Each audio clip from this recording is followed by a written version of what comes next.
Assalamualaikum warahmatullahi. Bismillahirrahmanirrahim. Alhamdulillahi rabbil alamin. Wassalatu wassalamu ala sayyidina Muhammadin wa ala alihi wa sahbihi ajma'in. Subhanaka la ilma lana illa ma 'allamtana innaka antal alimul hakim. Wala hawla wala quwwata illa billahil aliyyil azim.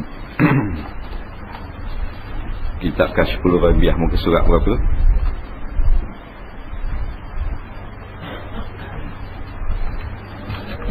Kau buat 117.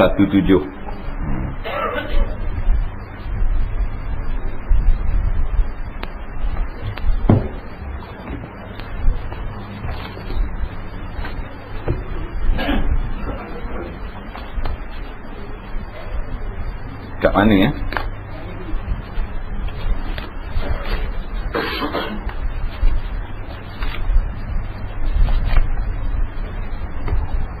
Atas 118.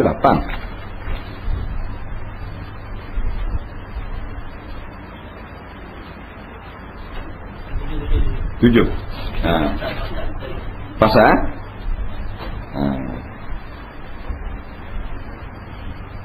Qala al-muallif rahimahullahu ta'ala wa nafa'ana wa iyyakum bi'ulumihi fid dharain amin ya rabbal alamin. Pasal ini suatu pasal pada menyatakan ahlun nar. Yang ini nak cerita tentang ahli neraka. Macam mana keadaan ahli neraka, makan minum dia, tempat tinggal dia. Kerana ahli neraka ni, dia tak mati, dia hidup. Maka hidup, dia ada makan minum dia.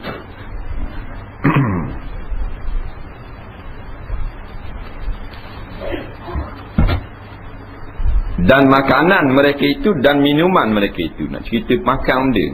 Kuih lagu mana kau dalam neraka ada jual? Nasi lauk apa? Air cap mana? Tak. Bila kita dengar ni, mudah-mudahan berasa takut. Nampak? Bila kita berasa takut, memang memberi faedah kepada kita. Takut apa? Takut kepada balasan Allah. Nampak? Takut ni kadang-kadang tak beri manfaat, memberi mudarat aja. Tapi ada takut yang memberi manfaat kepada kita, beri guna. Di antaranya takut pada neraka. Takut ke neraka ni takut ke Allah juga. Sebab tu Allah kata fattaqun nar allati waquduhan nas wal hijarah. Maka hendaklah kamu takut akan api neraka. Sebab apa? Pasal neraka ni balasan Allah, bukan hak orang, bukan hak kerajaan dunia. Maka orang yang takut kepada neraka takut kepada Allah juga. Telah bersabda Nabi alaihissalam, isi neraka itu hitam mukanya, lagi kelam segala mata mereka itu, hilang akal mereka itu. Na'udzubillah. Isi ni maknanya ahli ni lah. Ahli kenapa? Ahli ni orang yang duduk dalam neraka lagi. Ataupun penduduk, mudah faham. Ahli neraka makna penduduk, warga negara api neraka. Muka hitam, walaupun dalam dunia putih. Putih selepuk lah, mok putih, ayah putih, toki putih, toknyang putih. Masuk dalam neraka hitam beletung muka. Orang yang atas dunia hitam, masuk dalam syurga putih. Nampak? Sebab tu dikatakan negeri dunia ni negeri lebong. Nampak? Lebong mana? Kalau kita tak pandai, banyak benda lebong. Lebong tu tipu lah. Tipu bahasa Terengganu, lebong, korempo. Faham? Dia gitu. Siapa kata tipu, siapa kata lebong? Allah kata, wa'lamu annamal hayatud dunya mata'ul ghurur. Hendaklah kamu ketahui kebanyakan daripada hidup dunia itu mata'. Mata' ni kesenangan. Ghurur, yang menipu. Kalau kita tak pandai, kena tipu. Sebab itulah kita kena pandai, baru tak kena tipu. Nak lari daripada dunia tak boleh. Kita duduk dalam dunia, tak sampai masa lagi. Sebab tu orang yang tak sampai masa nak keluar daripada dunia, dosa besar. Bunuh diri dia panggil. Tak dapat tidak dah, oleh kerana tak boleh lari daripada kehidupan dunia, kena, jangan kena tipu lah. Usaha supaya dunia tak tipu kita. Pasal Tuhan kata dah tipu. Jadi kalau kita ada ilmu, dia tak berjaya menipu kita. Jadi maksud ayat ini, hendaklah kamu ketahui, nampak, sesungguhnya dunia itu menipu daya jikalau kamu tidak mengetahui. Kalau kita tahu, dia payah nak tipu kita. Orang jenis bapak nipu, kalau kita kena dah, tak yang hari nak nipu kita. Dia kena dah. Nah, dia tengok kita ada malah, kita lain. Dia mari nak nipu. Nah, kita kena dah, tahun lepas kita khabar dah. Sama hari aku kena dah, muka lebang, muka nipu. Nah, dia mari satu hari tengok kita ada, walaupun tak mau tipu kita, nak tipu orang sebelah kita, tak jadi juga. Pasal apa? Kita orang tahu ada situ. Maka begitu juga kalau kita kenal dah memang dunia ni menipu, mestilah kita ni biasanya terpelihara daripada kena situ.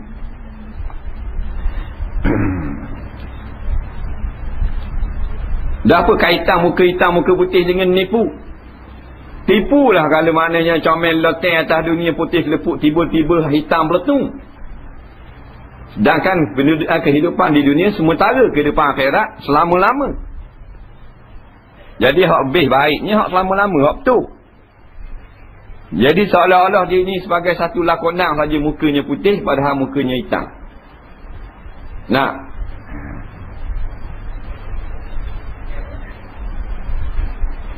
lakonan lagu mana? Pasal sekejap dalam dunia muka putih. Tak semayang, tak belajar, tak dengar, tak puasa, tak zakat. Buat apa benda ni maksiat pula, buat dosa. Bangkit jadi hitam. Hitam yang makan masa yang begitu lama. Dia hak lama orang kira, hak sekejap orang tak kira. Jadi ke depan akhirat dengan dunia hak dikira sebenarnya akhirat. Pasal barang lama. Nah. Allah sebut dalam Quran, yauma tabyaddu wujuhun wa taswaddu wujuh. Pada hari kiamat itu hari yang jadi putih setengah daripada muka manusia, dan hari jadi hitam legam setengah daripada muka manusia.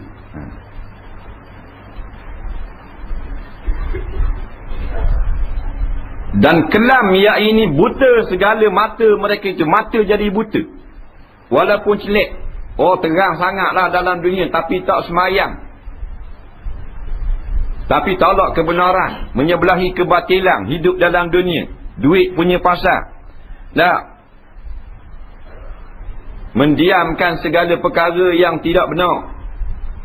Walaupun mung doktor mata, buta di hari akhirat. Di antara yang buta akhirat, bila ada orang mari nak ngajar, tak murngau. Bila ada orang nak mari khabar tazkirah, nak beri peringatan, semua lari. Bila ada orang nak mari pesanan, tambah layang. Sedangkan dalam Quran telah menifatkan, waman a'rada an zikri fa inna lahu ma'isyatan dhanka. Allah kata barang siapa yang berpaling daripada tazkirah, zikri itu tazkirah, tamu dengar peringatan alim ulama. Nah, fa inna lahu ma'isyatan dhanka. Asalnya fa inna ma'isyatan dhanka lahu. Dipanggil takdimul muakhar. Didulukan benda yang kemudian dalam ilmu balarah. Nak menyatakan memang sabit lagu tu, tidak lagu lain dah. Yang dapat baginya di dalam kubur ma'isyatan dhanka, kehidupan yang sempit. Ditafsirkan oleh hadis, dikepit oleh kubur. Siapa yang tak mau dengar tazkirah, tak mau dengar orang ngajar agama, nak dengar drama, nak dengar nyanyi saja, maka orang inilah orang yang a'rada an zikri. Kerana ulama-ulama dia tak khabar nasihat hak anak bini dia suruh khabar, tak. Tok guru mari khabar bukan mana hak tok tua dia suruh pesan, tapi mari khabar hak Allah suruh khabar. Tok guru, ulama, para ustaz, kiai, muallim, tak kira dah. Dia mari nyapa pesanan Allah, pesanan Rasul. Maka orang tak mau dengar hak ulama, dia tak mau dengar hak Allah dan Rasul. Kerana Allah tak bercakap secara langsung dengan kita. Dan Nabi pun telah wafat, kita tak boleh nak dengar. maka waris para nabi iaitu ulama-ulama lah yang menyampaikan tazkirah pada kita. Maka faman a'rada an zikri, barang siapa yang tak mau dengar peringatan aku iaitu ulama-ulama aku, fa innalahu ma'isyatan dhanka, maka baginya di dalam kubur hidup yang sempit. Dalam satu hadis Nabi kata orang yang beriman dan beramal soleh akan diluaskan kuburnya sejauh mata memandang. Kita beriman dia lagu ni. Kita percaya lebih luas daripada rumah kita. Rumah kita tak ada sayup mata memandang. Tak. Masa baru duduk kosong tu ialah luas. Beli meja makan sutih, kursi rotan sutih, speak lalu. Siapa kena lakah no. Kalau nak pergi dapur. Tak luas mana. Tapi dalam kubur luas. Syaratnya beriman dan beramal soleh. Tapi hak ni kepik. Sempit. Sepik dah dalam kanda. Sepik lagi kehidupan yang dijelaskan dalam hadis sehingga berselisih segala tulang rusuk. Mudah ya atas dunia, bukan kata berzina, bukan kata masuk kelab ayah ping tau. Tak boleh dengar orang ngajar. Hidup penuh dengan mencari dunia semata-mata. Orang buka kitab, tak boleh dengar buat kuliah, tak boleh usrah, tak boleh dengar ceramah apatah lagi, tazkirah buat dak layang. Nah, pandai cari makan pagi petang sama seri dengan ayam. Nah, maka dia ni akan kena kepik dalam kubur. Lama mana kepik? Ada satu riwayat mengatakan orang beriman 7 hari 7 malam. 7 hari 7 malam. Kena kepik. Wa nahsyuruhu yaumal qiyamati a'ma. Dan kami bangkitkan pula pada hari kiamat dalam keadaan matanya buta. Ni pasal apa? Pasal dia buta dah akhirat dunia ni. Dia tak nampak orang ngajar surau masjid walaupun dekat, kerana nafsu tak suka. Benda hak nafsu suka jauh nampak. Nampak dah daripada jauh. Giant. Tak nampak daripada jauh. Dah nafsu suka. Nah. Kami bangkit. Wa nahsyuruhu, kami halaukan dia berkumpul di padang mahsyar. A'ma. Matanya menjadi buta. Bukan buta hati. Buta mata sungguh. Dia tak puas hati. Dia tanya kepada Allah. Qala Rabbi. Berkata orang yang mata buta di hari kiamat ni. Rabbi wahai Tuhan. Lima hasyartani a'ma waqad kuntu basira. Ayat Quran. Kenapa kau bangkitkan aku pada hari ini buta? Waqad kuntu basira. Dan sesungguhnya aku dulu di dalam dunia basira. Dapat melihat kan? Kan aku nampak gitu. Nak cok kat mana, nak saing kat mana borang. Aku nampak gitu. Nak pakai kat mana. Aku nampak nak buat ekor, nak tulis kat mana, kedai mana. Kedai judi hak mana. Kedai minyak arak hak mana. Aku nampak itu. Nah. Joget. Menari.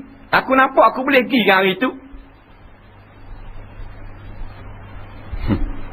Barulah.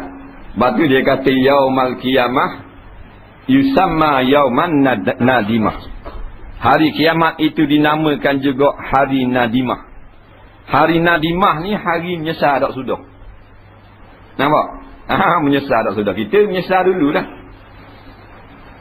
Dosa buat belaka kita tak ada. Bukan kita maksum. Tak. Oleh kerana kita sedar kita banyak dosa ni, maka kita tampungkan kekurangan kita dengan berjemaah, dengar retek kurang-kurangnya. Biar jadi orang retek.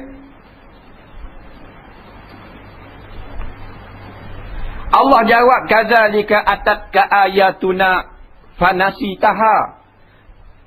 Allah jawab, memang benarlah aku bangkitkan kamu celek hari tu.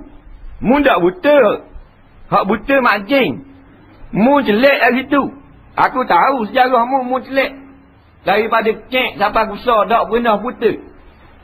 Dan tetapi bila datang ayat-ayat dalam Quran dan Nabi aku. Nampak? kamu lupakan dia, kamu berpaling, kamu tak mau dengar, kamu lari, kamu lawang dan sebagainya. Wa kadzalika al-yauma tunsa, dan seperti kamu buat kepada ayat-ayat dan pesanan dan amaran aku dulu, pada hari ini kamu tunsa, dilupakan. Ni peringatan untuk kita semua.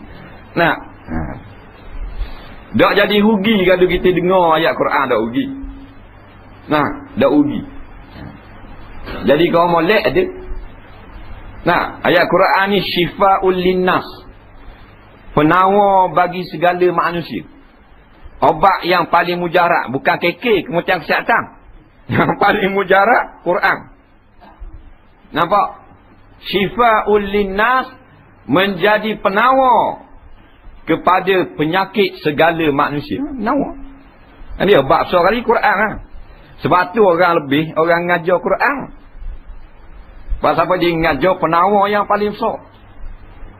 Dia lebih patut kita hormat daripada doktor. Bukan nak suruh hina doktor tak. Doktor hospital boleh lah, pasal dia pandai, cerdik apa semua, boleh sampai tahap doktor kerja berobat orang. Tak. Tetapi orang yang berobatnya lebih hebat, apa kita tak mulia. Nabi kata khairukum man ta'allamal Quran wa yu'allimahu wa yu'allimuhu. Sebaik-baik kamu orang yang belajar Quran daripada tak pandai jadi pandai. Lepas pandai dia ajar pula orang lain. Nah, Nabi dah kata khairukum tabibun. Sebaik-baik kamu doktor dah. Sebaik-baik kamu orang belajar Quran, ajar orang lain. Pasal apa? Pasal syifaul linnas. Dia adalah penawar bagi segala penyakit manusia. Nah, api-api tinggi dah kita berobat hospital. Sampai ada satu tahap yang doktor dan perubatan moden gagal untuk berikhtiar. Kalau obat penyakit kelas rendah, boleh hospital. Faham lagi? Hak kelas rendah, boleh dah hospital. Tapi kalau tahap tinggi dah sakit tu, doktor akan kata gua ni, oh alik rumah ngaji. Habis itu. Mahal tak? Si dalih buat dah siang dia. Dalih nak buat. Tahap tu doktor dak aku. Bila doktor dak aku, doktor kata, wah alik ngaji lah. Panggil orang ngaji Quran. Nampak? Bermakna balik obat yang terakhir lah Quran.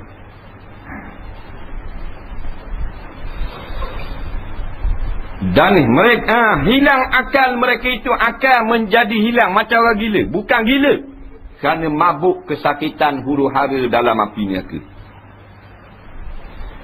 Orang kalau terlapor sakit, dia jadi macam orang gila. Jangan orang kena lainnya lori. Boom, tobek perut, sembuh-sembuh. Nak ada hidup relax. Oh, tobek perut. Beroli batin macam orang gila. Nak, rasa relax. Ada ni. Gluk, bau senyap. Macam orang gila. Nak. Macam orang terbakar gitu kau. Orang terbakar boleh duduk diam. Beruli batin, nak suruh padang, sakit tang, tak padang. Mati senyap. Tetapi dalam neraka dah matilah. Bermula kepala tiap-tiap seorang ahli neraka daripada mereka itu seperti kubah. Kepala besar kubah tu hang buat. Kepala. Nampak? Kubah masjid tu, kepala besar tu hang buat. Supaya merasai banyak azab. Kalau benda kek dan azab ni besar dagingnya, sakitnya lebih. Dan tubuh mereka itu seperti bukit dan mata mereka itu kelabu. Dan pendirian mereka itu seperti bukit tur tinggi. Tuhan buat jadi besar supaya kena azab. Dan rambut mereka itu seperti reba. Rambut macam reba. Macam reba buluh rambut. Tak? Takut lah tengok. Dalam dunia comel. Sebab tu tempat yang paling uduh, neraka. Tempat yang paling azab, neraka. Tempat yang paling sakit, neraka. Tempat yang paling tak boleh sabar, neraka. Tiada bagi mereka itu mati yang kesenangan mereka. Tak ada matilah. Habis-habis sakit atas dunia, terbakar, anguh, mati. Tak ada sakit. Tetapi dalam neraka tak, yang hidup merasai azab. Kita ni 2 kali mati, 2 kali hidup. Hidup yang kedua tidak lagi ada mati. Wa kaifa takfuruna billahi wa kuntum amwata fa ahyakum. Kenapa kamu engkar kepada Allah padahal dulu kamu mati, iaitu tak ada benda kita. Mati ya zaman dulu. Nah, fa ahyakum, Allah hidupkan kamu. Summa yumitukum. Kemudian Allah matikan kita masuk dalam kubur. Kalau Melayu, kalau Cina panggil jerak. Nampak? Benda sama je. Summa yumitukum, kemudian dihidupkan kamu kembali di padang mahsyar. Lepas pada mati, yuhyikum, dihidupkan kamu. Nah, di padang mahsyar. Hidup yang kedua, setelah 2 kali mati, maka hidup yang abadi. Jadi pilihlah, mati tak dah, dalam neraka ke dalam syurga. Syurga ibarat daripada kesenangan, neraka ibarat daripada kesusahan. Tapi oleh kerana manusia ini tidak ada sifat sabar, ada satu perangai keji yang ada dalam diri kita, iaitu sifat ajal. Ajal ni sifat gaduh. Bila gaduh nak derah kesenangan, boleh kesenangan dunia, akhirat tak dapat. Nak bila gaduh tak sabar dengan keperitan, nak dalam hidup dunia, tak sabar dah, biarlah dah susah sangat, sainglah orang, susah selama-lama. Faham? Dan tiada hidup yang kesenangan hidup mereka itu bagi tiap-tiap seorang daripada mereka itu 70 kulit, daripada kulit kepada kulit itu 70 api, lapis api daripada api neraka. Kulit 70 lapis. Sekarang kita ada 1 kulit. Ahli neraka Tuhan buat 70 lapis kulit. Antara kulit dengan kulit, dia ada api kat dalam. Api kat luar tak cakap nak panas. Tak percaya sekarang kita tak on dekat. Kita perih dah so lama dah, sejam setengah. Biar merah. Nampak aizah on dekat. Lepas tu kita cium. Nah, dengan bibir kita. Memang tak ada rapang terus, nampak busi. Nah, tu baru api yang dekat, bukan api neraka. Nah, dah salah orang lah. Tapi oleh kerana keras kerok, oleh kerana buta hati, lawang juga. Tak mau ikut Quran, tak mau ikut hadis, tak mau ikut ulama, nak ikut orang jahil. Boleh 20 riyal siapa dak pergi surat, boleh duit raya 200 riyal siapa dak pergi dengar. Nak, pasal apa? Pasal nak tak sabar dengan kesusahan yang sekejap. Zaman Tok Nyang kita itu dah ada orang beli gitu. Ada tak jilah zaman Tok Nyang itu? Tok Nyang jilah itu kalau nak atak rumah minta dengan orang batuang ke, cari sendiri. Cari sendiri. Makuk jambang, cari sendiri. Basikal, cari sendiri belakang. Tu. Diorang ni lenih jadi ayam daging belakang. Nah, kita daripada keturunan yang pandai cari makan sendiri. Betul tak? Tok nenek moyang kita tu ada ke orang bakal upang wibitih gitu? Ada. Tu. Gua ni kita tak kenal asal keturunan. Keturunan mulia jadi ini. Nah. Dan saudara beri juga. Nah, kerana ustaz dah tahu jangan ambil, jangan makan mata-mata kain. Nah. Kutih isi saja lah. Ini mata-mata ngambur tu lah. Understand tak tu? Tak apa. Nah, dia lebih-lebih ingat marah ada orang pula buat peringatan. Nah, jadi komang kita ni kalau kita kaji tok nenek moyang kita tak ada macam learning. Orang boleh upang kita. Mungkin ada lebih tinggi. Ada. Nak tukar papan latar cari sendiri. Nak buku tukar papan dinding cari sendiri. Nah, tu kelebihan tok nenek kita mana yang kita dah ingat keturunan kita. Yang jadi komang sepandang habis apa? Nah,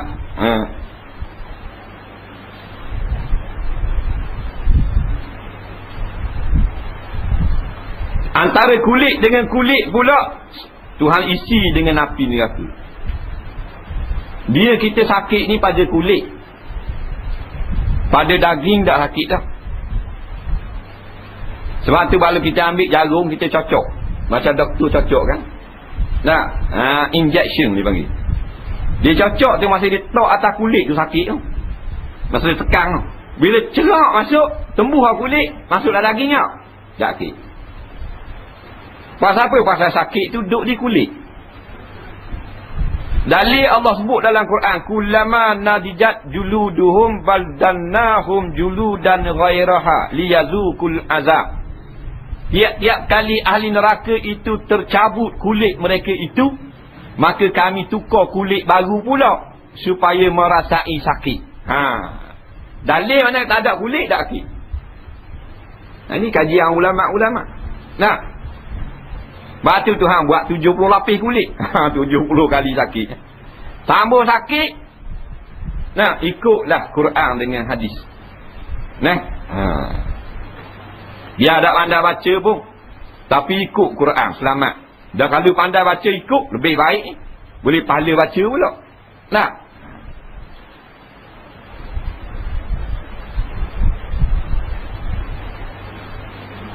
dan di dalam rongga mereka itu ular daripada neraka yang mendengar oleh mereka itu suaranya ular seperti suara binatang yang liar.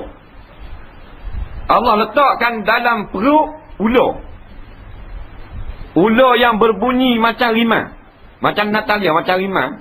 Ular bunyi macam rimau. Allah Rabbi, tak dia tengok itu. Nah, ular duduk dalam perut.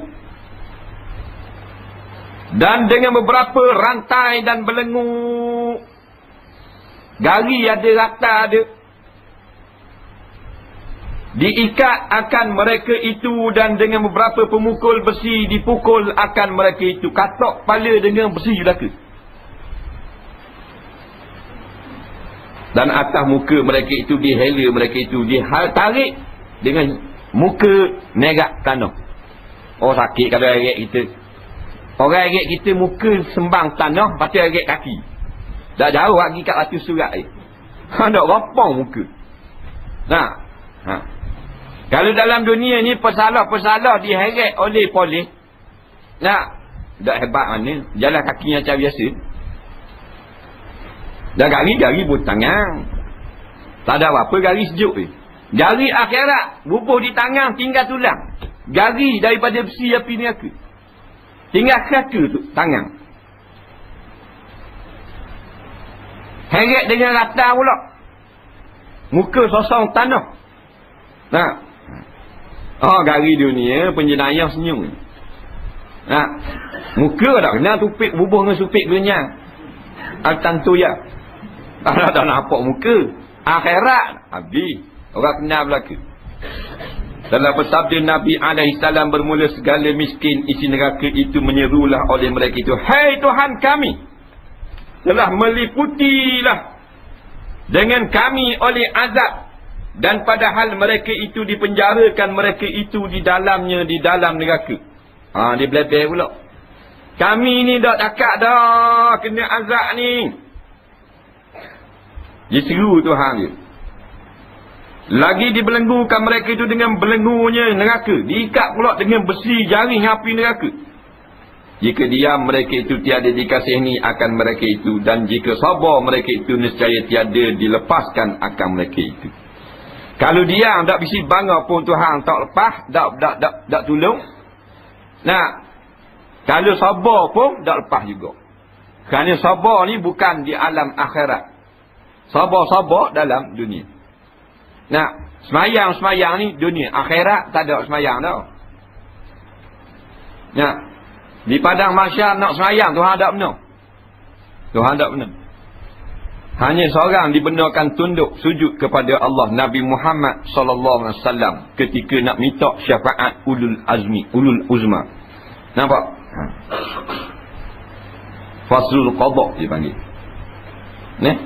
Masa itulah Nabi sujud ke bumi mahsyar. Tak ada semayang, sujud. Kerana nak mohon pelepasan supaya Tuhan jatuhkan hukuman. Kerana segala umat tak tahan dah. Nabi sujud. Sujud yang begitu hebat, tidak pernah dilihat kecantikan sujud sebelum itu. Dan Nabi baca pujian yang begitu sedap didengar. Tidak pernah didengar lagi pujian kepada Allah seperti itu sebelum daripada ini. Setelah lama sujud, maka Allah kata, "Ya Muhammad, irfa' ra'saka, ishfa' yushfa'." Nampak? Wahai Muhammad, angkat kepalamu daripada sujud dan mintalah pada hari ini kamu akan diperkenankan. Lepas tu tak ada semayang, tak ada haji, tak ada puasa dah. Kerana tu dalam dunia je. Dalam dunia je. Wajib semayang, wajib puasa, wajib zakat, wajib tutup aurat. Tak boleh makan banyak. Hukum hakam, hukum syarak kait dengan dunia. Akhirat tak ada halal haram.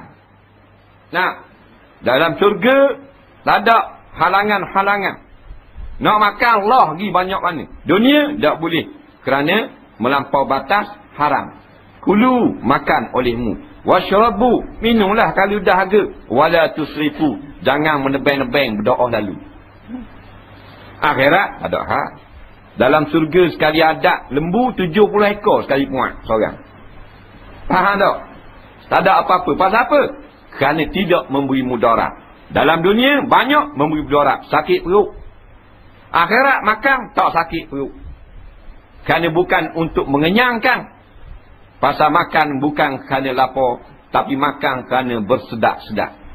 Macam orang kaya-kaya makan di hotel-hotel. Bukan lapar. Hak dimakan hotel-hotel. Nampak? Hak set-set koprak. Duk makan di hotel-hotel 5,000 semeja. 3 orang yang makan. Udang galak cek sikit pada bank pasal minggu. Faham tak? 5-6,000 semeja. Bukan dia lapar. Pok-pok tu. Pada botok. Pakai kuk apa semua. Pakai bot. Kerana dia berseronok-seronok. Surga itu kan. Dan jatuh perut. Hilang makanan. Dia hanya lalu pada tekak dan lidah. Untuk mendapatkan rasa sedap. Nah, kehek tulang. Tulang tu berkumpul. Jadi lembu semula. Dia gitu. Nah, tak ada semayang dah. Tak ada semayang jemaah dalam tu tak ada. Tak jumpa surah dalam surga tak ada. Surah tak ada. Balai raya tak ada lagi. Jambang tak ada jambang. Faham? Pasal apa? Pasal tak jatuh perut. Yang kata jatuh perut tu jadi ada jambang. Dia berkumpul dalam usus. Hak ni jati 30% jadi darah. 30% jadi tenaga. 30% lagi jadi indah water. Faham tak? Tak ada lah. Sebab tu lah. Kalau nak betul dalam dunia. Dia baca Quran kan ada dalam surga. Baca Quran bukan cari pahala. Baca Quran kerana berseronok-seronok. Dan sekarang kita baca, nak cari pahala.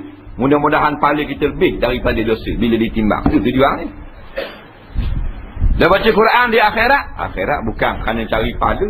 Nak ambil pahala. Dia masuk syurga dah. Nah. Nabi baca Quran. Nabi Yusuf baca kitab Taurat. Nabi Musa baca kitab Taurat juga. Nabi Daud baca kitab Zabur. Untuk diperdengarkan bacaan kepada kita. Kerana seronok dengar. Nah.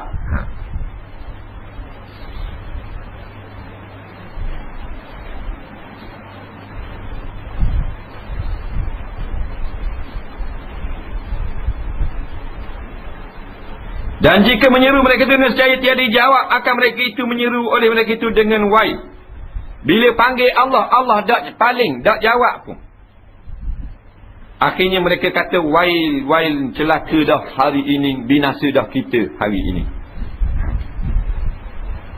Dan subur. Subur makna binasa ataupun wasak, punah jahanam dah kita hari ini. Nah. Wa amma man utiya kitabahu wara'a zahri fayada'u subura. Subur. Nampak?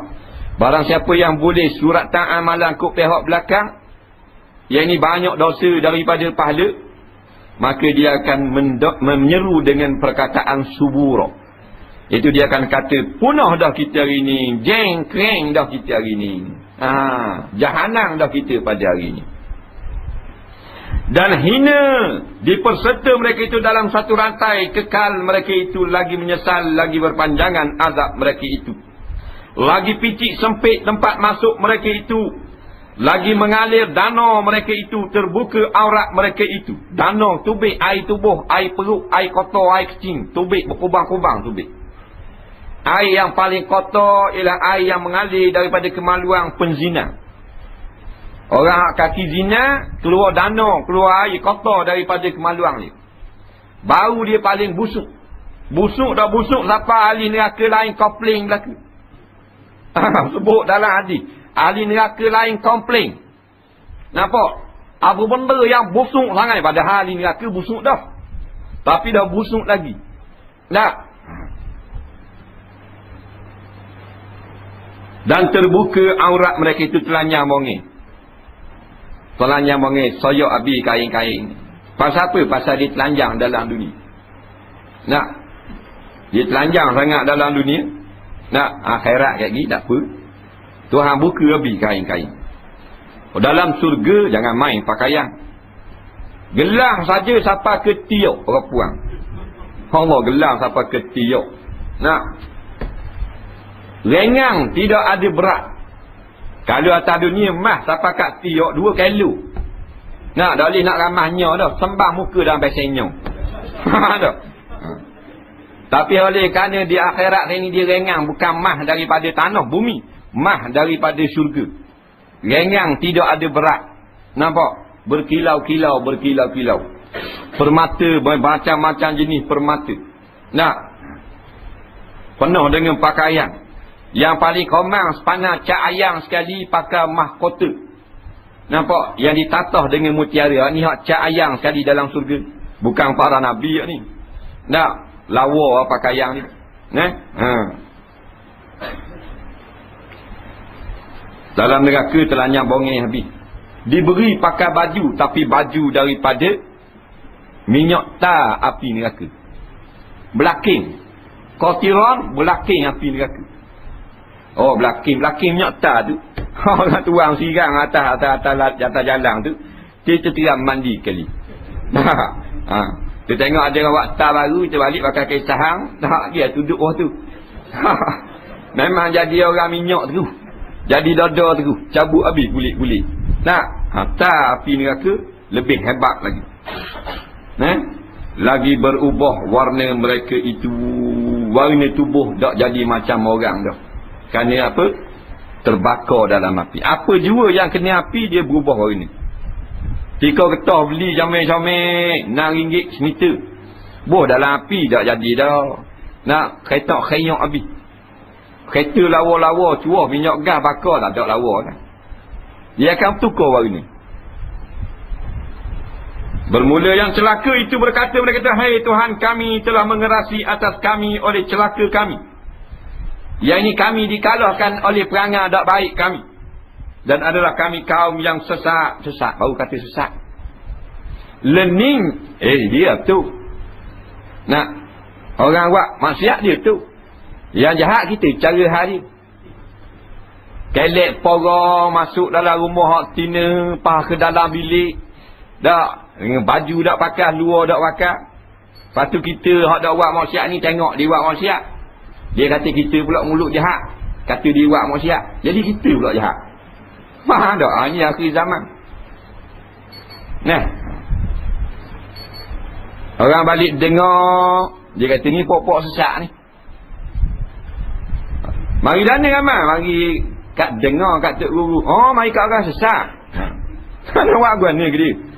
Nah, dia dengan rata tekok, dengan gelang tangan, dengan seluar, nampak lutut calak, pusat jelek, dak sesat dia. Dia wah lasak dia. Nah, hak sesat ni hak mari surat. Tu saya pergi dengar tu saya jahat lah tu. Saya mulut jahat lah tu, duk main surat. Dah mulut dak jahat kau ni? Mulut jahat dak jahat dak pergi surat. Hak duduk rumah. Masa ni duduk tengok drama ni. Nampak? Dan adalah kami kaum yang sesat. Baru dia mengaku.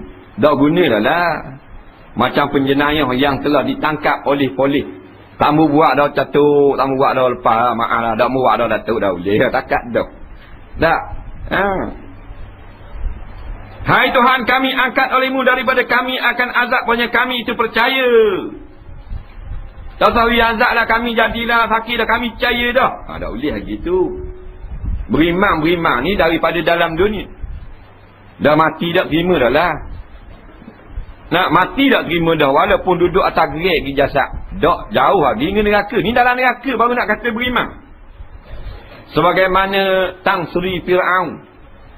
Dia kata dia berimang dengan Tuhan Bani Israel ketika nak keluar roh lele-lele. Tuhan tak terima. Masa tenggelam dalam Laut Merah kan. Masa nak kejar Nabi Musa dengan kaum Bani Israel. Allah Ta'ala jadikan laut terbelah dengan berkat tokak Nabi Musa. Nampak? Tokak Nabi Musa itu mukjizat. Allah kata pukul kepada laut, terbelah laut merah. Laut merah terbelah, bukan bawah merah. Laut merah terbelah. Boleh lalu pula dalam tu. Nah, cerita ni yang kita nak beriman supaya kita ni yakin dengan Allah. Nah, dengar cerita tokak Nabi Musa, yakin dengan Allah selalu dah. Nah, ni dah daripada cerita tokak Nabi Musa jadi syirik kepada Allah. Syirik ke mana pula? Dak ni mata cincin ni kayu kokar. Kayu kokar ni hak tokak Nabi Musa. Kalau kita pakai, jauh daripada bala. Nampak? Orang nak mengajar tembak lari. Lepas tu ni percaya ke kayu kokar. Jadi kafir laknatullah. Tu tak je dah? Ha? Ha? Percaya ke kayu? Tujuan kayu kokar ni supaya kita ingat kepada kisah Nabi Musa. Kerana kayu kokar ni tokak Nabi Musa buat. Nah, maka kita tambah iman kita daripada iman yang telah dia ada. Ni tak dengan sebab kayu kokar jadi syirik.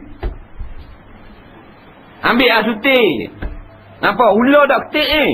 Ular mana bodoh? Jangan percaya. Pakar tak salah. Percaya lagu tu syirik. Betul tak? Setan tak masuk dalam rumah. Setan mana bengong tak?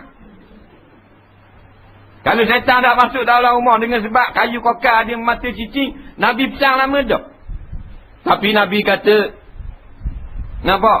Inna syaitana la yadkhulu baitan fihi yukra'u suratul Baqarah atau kama qala. Sesungguhnya syaitan tidak masuk dalam rumah yang dibaca dalamnya surah Al-Baqarah. Ha, tengok. Syirik itu. Nampak? Kalau tak panggil syirik, dipanggil makruh. Ha, syirik itu. Allah Ta'ala belaka. Yang boleh menyelamatkan kita, menjamin masa tu syirik pasien kayu kokar. Nah, ada yang yakin kepada manusia, tak yakin kepada kitab Allah.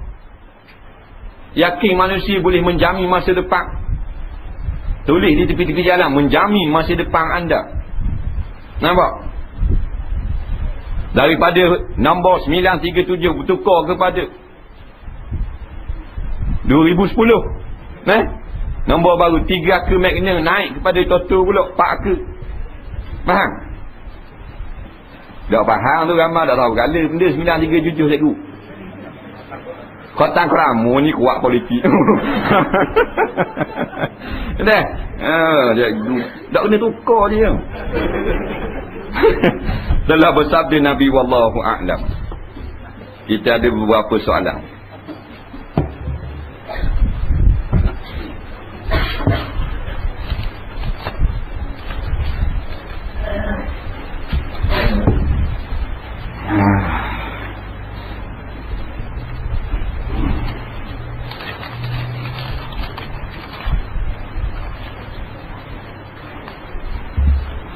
Baik, soalan yang pertama.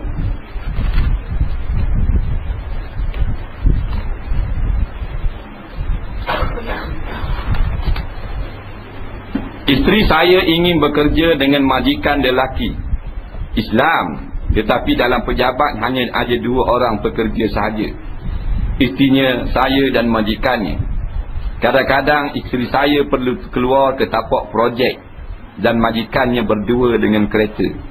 Bolehkah isteri menerima kerja tersebut? Dan adakah suami dikira dayus? Dia nak kerja dengan satu syarikat.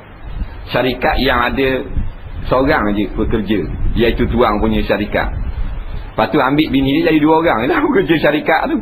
Nampak? 2 orang dalam jabat, 2 orang dalam bilik, 2 orang dalam kereta, 2 orang di tapak projek. Boleh tak Hajilah berdua orang? Boleh tak Hajilah? Boleh tak lagu tu bini kita dengan seorang laki-laki yang bukan mahram atas alasan buat kerja, duduk berdua-duaan sama? Boleh tak Hajilah? Tak boleh. Tak boleh. Bukan tak boleh kerja, tak boleh kerana hukum tak kena.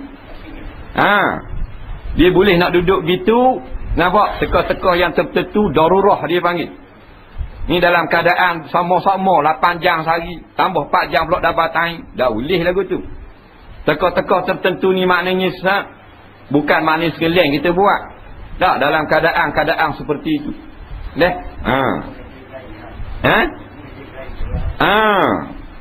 Adakah dikira dayus? Memang dikira sebagai dayang buat kerja lagu ni. Tak boleh. Islam dah larang orang puan kerja, tapi dia ada peraturan. Lelaki pun tak ikut peraturan, tak boleh juga. Kena ikut peraturan. Peraturan ni dipanggil agama. Nampak? Kena ikut agama lah. Udkhulu fi silmi kafah. Naklah kau masuk ambil peraturan Islam itu kafah semua sekali. Bukan dalam bab hudud saja, bukan dalam bab ibadat saja, bukan dalam bab puasa saja. Dalam bab pekerjaan pun kena ambil juga hukum Islam. Tak boleh berduaan lagu tu walaupun atas nama kerja, cari makan dan sebagainya. Darurah lain. Darurah ni tekah-tekah tertentu. Tak?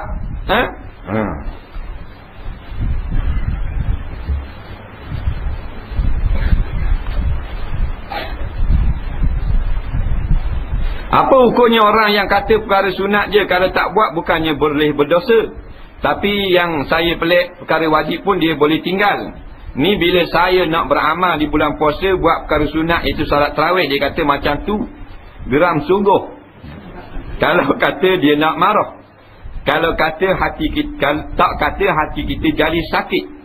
Sebelum puasa yang wajib pergi dengar fardu ain, dia tak persoalkan, pelik sungguh. Minta pandangan. Ni biasalah.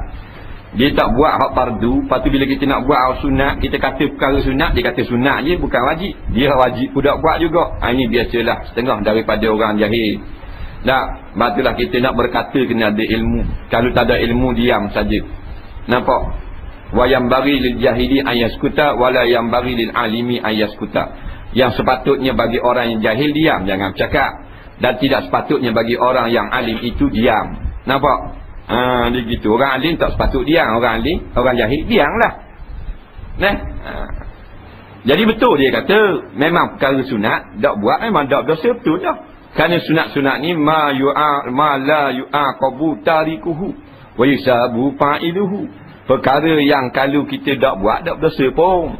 Kalau buat, boleh pahala, betul lah. Tapi sebagai alasan saja. Dia sendiri kerugian kerana meninggalkan yang wajib. Yang wajib inilah tiket surga kita dan tiket neraka kita. Lepas tu kalau dia kata, kita kata, dia jawab gitu, kita jadi gerang lah.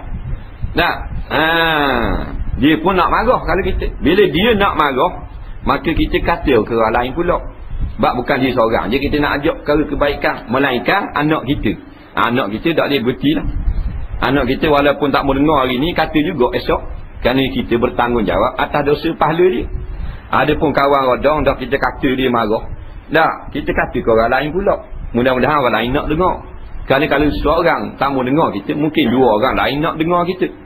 Tak, teruskanlah dakwah, ajak manusia kepada kebaikan. Kena ada sama. Tapi kalau anak, jangan putus asa.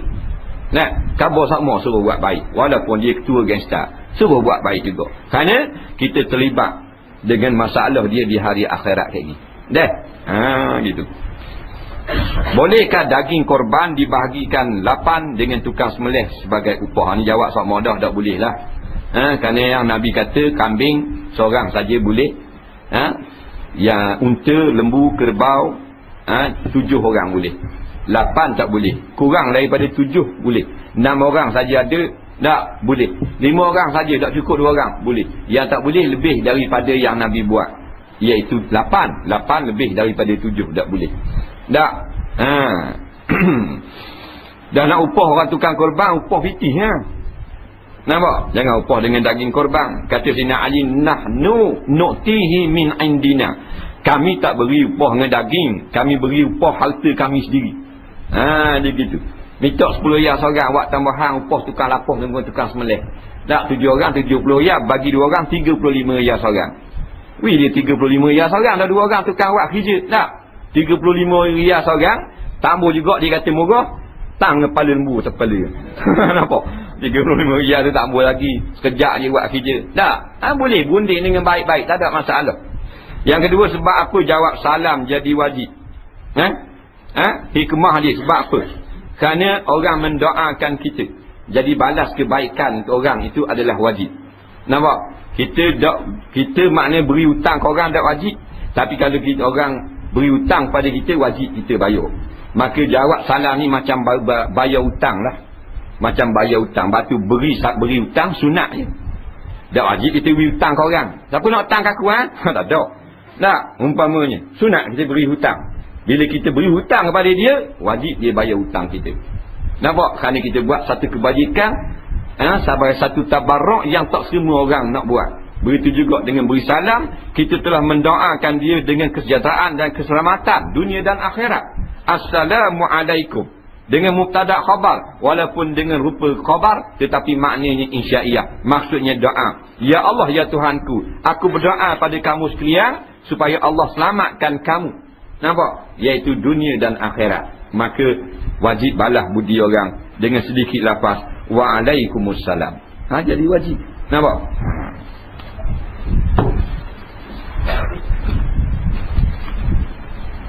Apakah perlu dilakukan oleh imam sekiranya imam batal dalam keadaan sujud? Setelah imam batal, adakah sunat salah seorang jemaah di belakang mengganti tempat imam tersebut untuk meneruskan rakaat seterusnya? Yang kedua, imam tersalah sembahyang zuhur 5 rakaat. Apabila masuk rakaat yang kelima, lepas habis baca Fatihah baru imam sedar. Adakah imam wajib duduk tahiyat terus? Atau teruskan saja rakaat yang kelima itu? Yang ketiga, apa hukum ustaz ngajar Quran perempuan yang sebaya umur dengannya? Lingkungan umur 20-an. Ngajar secara perseorangan, bukan secara berjemaah. Yang keempat, perempuan tak boleh dengar nyanyian lelaki. Bagaimana pula dengan nasyid yang dibuat di banyak universiti yang majoriti penonton ialah perempuan dan muslimut? Muslimut? Muslimut dia tulis. Baik, masalah imam batal dalam keadaan sujud. Dia kata kena ganti tak? Ya, sunat makmum pergi ke depan. Sunat pergi ke depan. Imam sujud batal. Tak, imam sujud tidaklah kain nak pahu dah. Tak, berok pecah kain. Sebelah hari tu tak akan luar dalam. Tak nampak aurat, batal lah tu imam, rabuk habis. Tak, maka tu imam pun larilah. Kalau boleh lari. Lari ni bukan makna berlari, makna beredar lah. Kalau tak ada ruang, duduk di sebelah, menunjukkan dia tak semayang lagi. Dan sunat orang di belakang pergi ganti. Kalau selepas daripada sujud, maka orang yang ganti tak payah sujud, cuma tambah duduk antara dua sujud. Kalau baru nak sujud, batal berok selalu dah, tak ada sujud lagi, maka yang ganti kena start dengan sujud yang pertama. Tapi jangan tu imam lari dalam sujud. Akad pada dulu Allahu Akbar, supaya orang nampak. Jangan dalam sujud dia berasa batal, dia tembak lari kot tikar. Makmu tunggu tamalah tumbang nasang tu imam lamanya. Sekala dak gini, guana gini ni. Tak, aku nak pergi Jayang pula ni. Tak, lama sungguh. Ita-ita tak ada saya ke arah depan. So imam tembak bunyi. Baru punah janang habis. Jadi akad dulu pada Allahu Akbar dan bangun lagi. Baik, imam semayang zuhur 5 rakaat.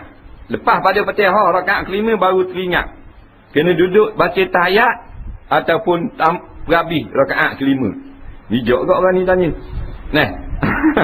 Bila naik rakaat yang kelima, wajib kita turun kepada tahiyat bila masa mana saja kita sedar. Walaupun tak habis Fatihah, baru Maliki Yaumiddin, sedar dah kita rakaat kelima, wajib turun dengan segera. Kalau tambah sikit lagi, iya kanak budu, batal semayang imam. Nampak? Kerana sengaja buat benda yang sengaja buat rukun yang ditambah. Nampak? Batal. Tapi kalau dah sedar, mereka lepas pada Fatihah dah. Tak, barulah sedar. Kita ni rakaat kelima dah. Maka wajib turun segera baca tahiyat. Kerana sujud buat belaka dah. Tahiyat akhir dah buat lagi. Sebelum salam sujud sahwi. 2 kali sujud, makmum kena sujud juga. Makmum yang tak sujud, batal semayang makmum. Ngajar perempuan 2 orang saja, orang lain tak ada, sama-sama muda, bukan mahram, tak boleh. Tak. Kerana duduk pada dalam keadaan yang apa benda ni, khulwah dia panggil, sunyi, tak boleh. Tak. Orang lain tak ada, kena ada teman. Sekurang-kurangnya seorang teman. Kena ada seorang teman. Walaupun teman itu perempuan yang muslimat, boleh. Jangan teman tu orang lelaki. Kalau seorang sama seorang sudah ngajar Quran. Payah nak takat jabat agama. Dah mana duduk bawah pokok gu ni, lalang gelak gugup. Betul tak duit bawah. Ada. Sedap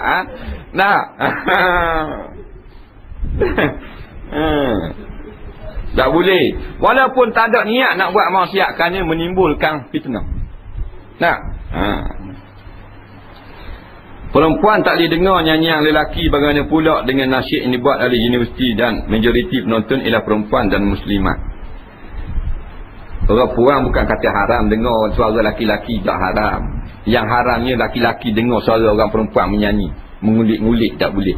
Cakap boleh dengar, benda keperluan hajat boleh dengar, benda hak jenis melunakkan suara tak, seperti bernyanyi, bernasyid tak boleh.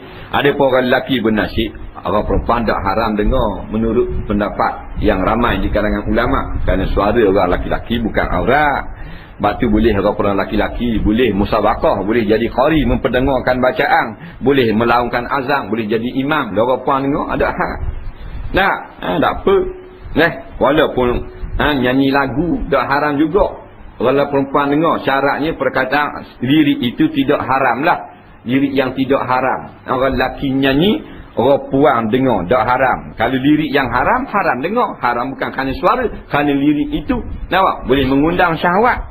Ada pun semata-mata suara laki-laki bernyanyi, orang puang dengar, tak haram lagi. Itulah berkait dengan bergantung kepada lirik ataupun seni kata lah.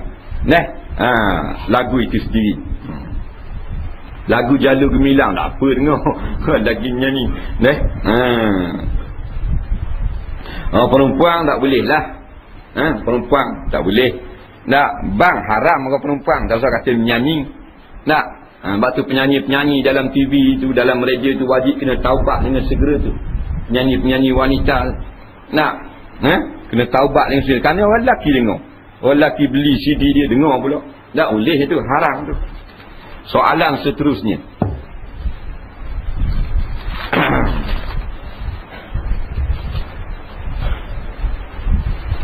Allah jadikan roh dulu ke jasad dulu? Yang kedua, semasa seksaan kubur adakah Allah masukkan roh ke jasad untuk menerima azab? Ini masalah roh. Masalah roh ni tak ada orang yang boleh tahu dengan panjang lebar. Wa yas'alunaka 'anir ruh kulli ruh min amri rabbi. Esok mereka akan datang bertanya kepada kamu wahai Muhammad tentang roh. Maka jawab kepada mereka, roh itu urusan Tuhanku. Boleh jawab sekadar mana yang kita tahu saja. Tidak dengan jalan ijtihad. Boleh kita jawab sekadar mana disebut dalam Quran dan hadis-hadis Nabi dan perkataan sahabat saja. Lebih daripada itu tak boleh. Maka apa yang ada disebut dalam kitab-kitab ulama, Allah Ta'ala setelah Allah Ta'ala menyiapkan kejadian jasad ini, maka ditiupkan roh. Mana roh itu telah ada dahulu daripada jasad. Sekadar tu yang kita kata. Dan roh pun makhluk diciptakan oleh Allah. Semasa sesa kubur, apa yang disebutkan oleh ulama-ulama, nampak memang masuk roh itu semula ke dalam jasad, tetapi berada pada alam barzakh dan berhubung kait, ada hubungan dengan jasad yang ada pada alam dunia di perkuburan yang kita ziarah. Nampak? Dipukul pada alam barzakh, tetapi ada kaitan dengan jasad yang ada pada alam barzakh. Sebab tu yang ada pada alam bumi. Hak kita ziarah tu jasad mak ayah kita di alam dunia. Nampak? Mereka diazab di dalam alam barzakh. Barzakh itu lain daripada kubur kita ziarah tu. Tapi walaupun lain, dia ada kaitan.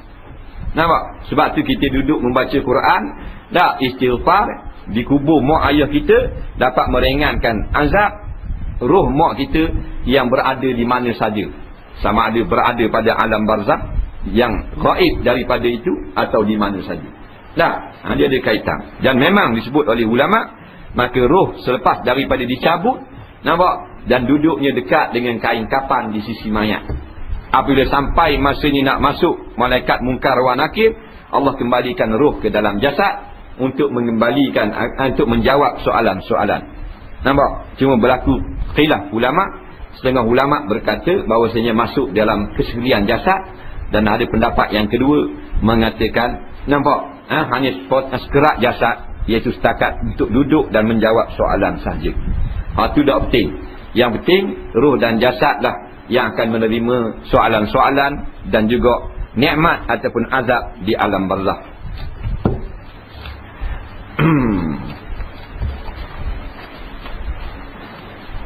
Adakah setiap musibah yang berlaku itu boleh dianggap sebagai takdir? Musibah ni benda apa? Ma'asabakum, perkara yang menimpa kamu. Benda yang menimpa kita ni sebenarnya baik dan tidak baik. Nah, benda yang menimpa kita yang baik, biasanya orang tak sebut musibah, tapi pada hakikat memang musibah juga benda yang menimpa kita. Tak, kita tengah duduk lepak-lepak taduk pitih ni, menengung nyanda di kodah surat. Tak, waktu mampu apa semua, bayar api pun tak bayar dah. Nah, dah orang mari khabar kepada kita satu sapa satu khabar, mu kena hadir ke mahkamah esok kerana ambil saka pok akakmu di England tu. Tak, dia wasiat kamu duit 2.8 bilion pound. Iaitu 12 juta pitih Malaysia. Nampak musibah kat tu. Nah, suatu perkara yang mengena kita dalam keadaan tiba-tiba. Tapi benda baik orang tak sebut musibah. Tak, biasanya musibah dikatakan pada perkara yang kita tak seronok, kita sedih, kita duka cita, kita sakit dan sebagainya. Tak, yang paling kurang sekali Nabi sebut musibah, kita tercocok duri. Yang paling tinggi sekali kematian. Dan dalam hadis yang lain Nabi menyebut musibah yang paling hebat, musibah pada agama.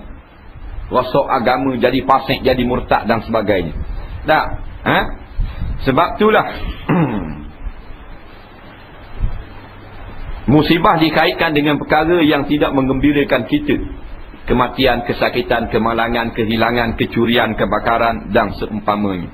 Tak, Allah sebut dalam Quran, alladzina idza asabathum musibatun qalu inna lillahi wa inna ilaihi raji'un. Orang-orang yang aku puji, yang aku suka, yang bila mereka terkena musibah, maksudnya tertimpa pada mereka perkara, kejadian, peristiwa yang tidak baik, mereka kata inna lillahi wa inna ilaihi raji'un. Nampak? Jadi maksudnya yang lebih tepat, musibah perkara-perkara yang kita tidak suka. Anak kita mati, kita tak suka mati anak, musibah. Mak kita sakit, kita tak suka, kita nak mak kita sihat. Tak, mak kita sakit, musibah juga. Jadi dia kata, adakah musibah dia anggap sebagai takdir? Memang semua takdir berlaku. Tak ada suatu benda yang lepas daripada takdir Allah. Yang berlaku semua qada dan qadar berlaku. Di antara qada dan qadar itu ada dikatakan musibah. Yang baik pun qada dan qadar, yang tidak baik pun qada dan qadar. Jadi nampaknya takdir itu umum dan musibah itu khusus. Nampak? Tiap-tiap musibah adalah takdir, dan tidak semestinya takdir itu bermaksud musibah. Faham tak ni?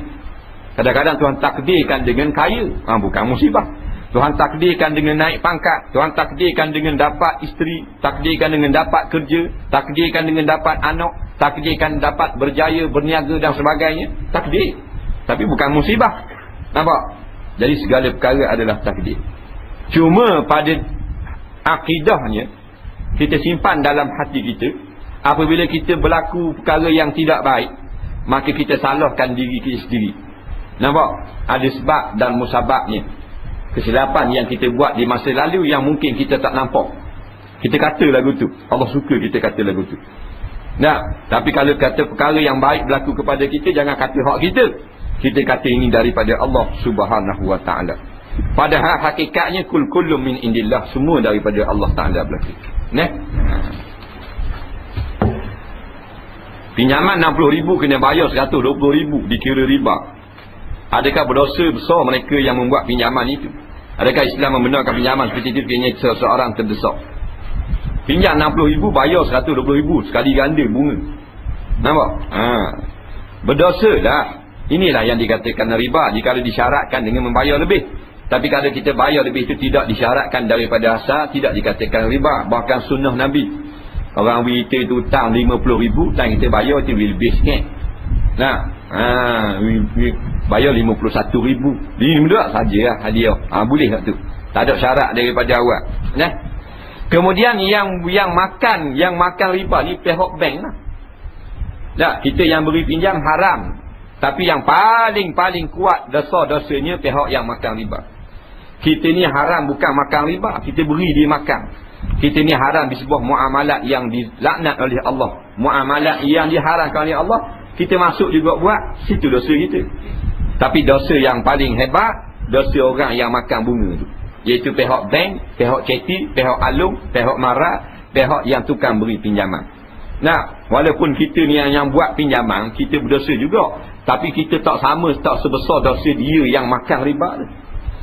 Nah, yang bangun seperti hantu, seperti plastik hari kiamat ni, yang makan riba. Yang beri pinjaman riba, dia tak terhuyung hayang. Dia berdosa je kepada Allah. Faham lagi? Allah kata dalam Quran, alladzina ya'kuluna riba la yakumuna illa yakumul ladzi yatakhabbathu syaitanu minal mas. Orang yang makan riba iaitu orang yang makan bunga ni, bukan tukang beri pinjam, bukan tuan rumah hak beli rumah, bukan orang yang beli kereta dengan jalan finance, tapi pihak finance, pihak bank tu sendiri yang makan bunga itulah. Mereka ini akan bangkit terhuyung hayang seperti orang yang kena rasuk syaitan. Nah, walau bagaimanapun haram juga kita yang buat pinjaman, melainkan dalam keadaan terdesak. Terdesak maknanya kalau kita tak buat, berbahaya kepada kesihatan kita, berbahaya kepada nyawa kita, atau berbahaya kepada harta benda kita. Tak. Mati dalam perjalanan nak menuntut ilmu adalah mati syahid. Adakah tak perlu mandi jenazah sekiranya pelajar mati kemalangan nak pergi menuntut ilmu? Baik. Bukan mati syahid, nampak? Tapi mati dalam jalan Allah. Man mata fi sabili, man mata fi talabil ilmi, mata fi sabilillah. Orang yang mati dalam duk berulang pergi mengaji ilmu agama, mati dalam jalan Allah. Maknanya mati baik, bukan mati syahid. Nah, makan mati syahid. Mati syahid ni hak perang dengan Israel, perang dengan mereka di Iraq. Ataupun syahid dunia, mati beranak, mati sakit taun, mati terbakar, mati lemas, mati sakit, mati ditimpa bangunan, mati yang azab-azab. Faham tak? Kepik tubi otak, kembur, lenyek ni, kereta giling, macam-macam beseng ni. Tak? Tipu di stewung. Tak? Tipu di balok. Tak? Siapa tubi otak, tubi tangan suku, kaki suku, alik rumah bola supik suku. Tak? Sakitnya mati. Kalau orang beriman, dia panggil mati syahid. Maksudnya bukan daya mandi, dia beri pahala. Mati mengaji ni mati dalam jalan Allah. Mati Tuhan suka. Tak apalah, nak Tuhan suka. Tak? Tambah mati mata fi sabilillah. Mati dalam keadaan nak pergi mengendak surah. Mutu mana malam ni aku nak pergi ambil pelik. Kereta mana mari dengar lah ni aku nak tulis nombor pelik. Tu kalau mati tepuh kereta balik lagi. Tak? Mata fi sabilillah. Mati jalan sesat. Nah. Bagi musafir gugur kewajipan solat jemaah sekiranya seorang singgah di tempat yang berhampiran masjid untuk bermusafir. Wajib tak dia pergi jemaah? Kalau dia semayang juga, adakah dapat pahala jemaah? Berapa jarak jalanan kilometer baru dikira musafir? Ni. Baik, pendek-pendek dah lah. Jadi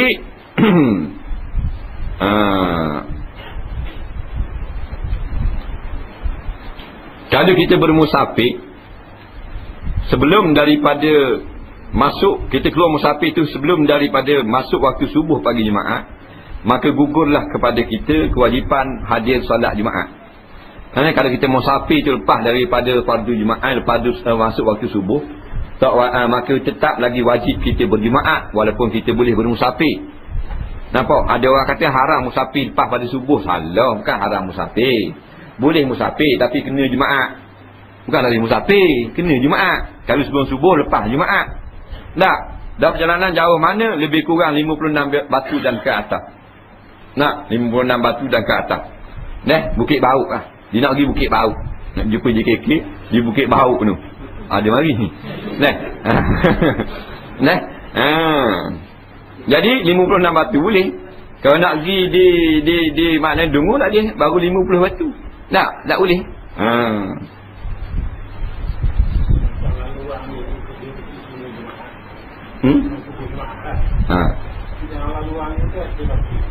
Ada masjid walaupun sebelum jemaah, maka mengikut pendapat yang banyak di kalangan ulama wajib jemaah, melainkan perjalanan itu tidak dapat dihentikan. Kalau boleh berhenti, boleh berehat, maka wajib jemaah. Yang kata gugul jemaah, perjalanan dia tu tak ada masjid. Lalu ke padang pasir, siapa tanya jemaah, dah wajib gostang mula cari masjid. Jadi menjauhkan lagi perjalanan. Adapun kita sekarang ni mudah lalu ke depan masjid. Siapa masa jemaah, berhentilah. Nampak? Walaupun keluar hari Rabu, hari Khamis. Dah. Jika kucing itu digigit oleh seekor anjing dan kucing tersebut terselamat, jadi adakah kesan dan luka daripada gigitan anjing tersebut perlu disamakkan supaya kucing tersebut dapat berada dengan tuannya dalam keadaan bersih? Perlu penjelasan. Baik. Dia kata kucing ni kena gigit di anjing tapi terselamat. Terselamat maknanya tak matilah. Tak. Maka kalau kita nak pegang lah kucing itu, kita kena basuh 7 kali. Nampak? Kena basuh 7 kali.